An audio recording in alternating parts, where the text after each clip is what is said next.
must take your place in the circle of life. How can I go back? I'm not who I used to be. Remember who you are. You are my son, and the one true king. Remember who you are. No, please, don't leave me. Father.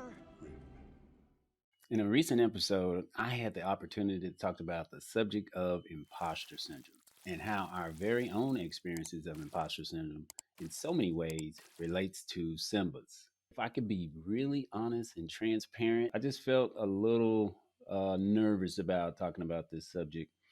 But after talking about it and after having this discussion, I'm glad I did. Also, I got so much feedback from others just saying that they enjoyed the episode and they were glad that we discussed it. And some even could relate to the subject matter as well. I invited a few of my friends, CJ Hawthorne, Charleton Lewis, and Erika Howard, to discuss this subject with me. After sharing that video of Simba to my friends, they gave some phenomenal responses about Simba and imposter syndrome that I wanted to highlight and share in this video. So, to my guests, what are y'all thoughts on Mr. Simba and his feeling like a fraud? Oh, that's I feel like that's coming, right? You feel like you haven't lived up to maybe the expectations of people around you. And I never thought about that part of the movie being like imposter syndrome until just now. But I mean, I know you see it a lot in a lot of movies. Yeah. When I look at that, first of all, you're gonna make me go watch Lion King because that was amazing. So let's just get that part out there. I got to go back and watch it now. But but I think what Simba is showing us is how important it is to have short-term memory. I really feel like what Simba was wrestling with more than anything was not forgiving himself. It's that whole self-mutilation that takes place when we've experienced a setback or we've experienced a disappointment in life. Because you remember, he blamed himself for the death of his father.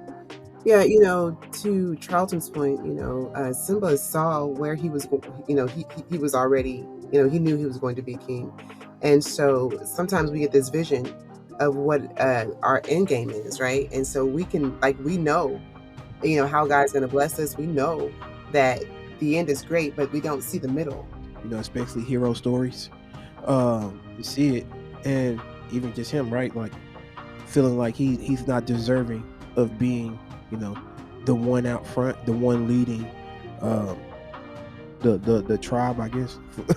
But definitely understand, because he ran away, so he felt like I didn't do my part.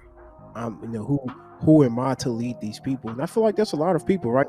Like, we don't see what's going to happen, and so to know that is kind of up to us sometimes is will bring on fear.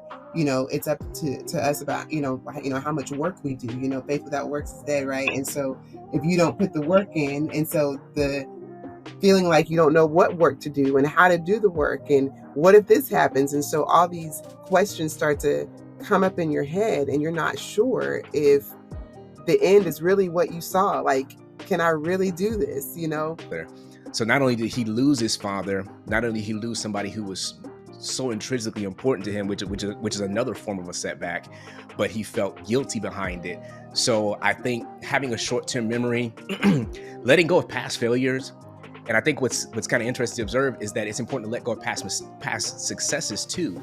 Well, what are they going to think when they find out that I'm in my room, in my closet or whatever, and I'm not, on this big stage, And so, I think you see the end, but the fear starts to set in when you don't know. Like, who am I, to be where I'm at, or to be in this position, or, in a lot of positions. And sometimes it's brought on by people around us, how they, maybe our upbringing and what they put in us and what they taught us.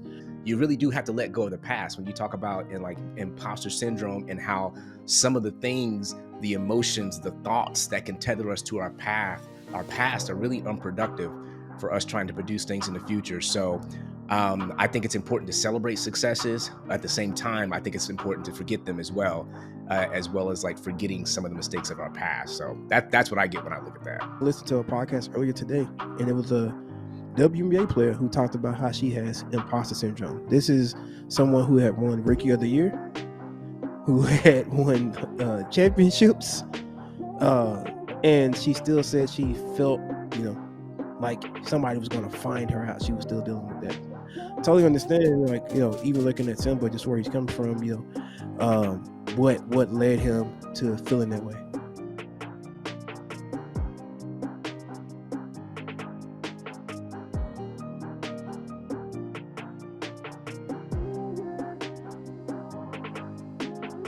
You can watch the full episode of this video by going to the link above. I'll also put the link in the description of this video. And if you enjoyed this video, if you could just go ahead and like the video. Also, if you're not a subscriber to the channel, go ahead and subscribe to the channel. Thanks so much for watching. We'll see you in the next video.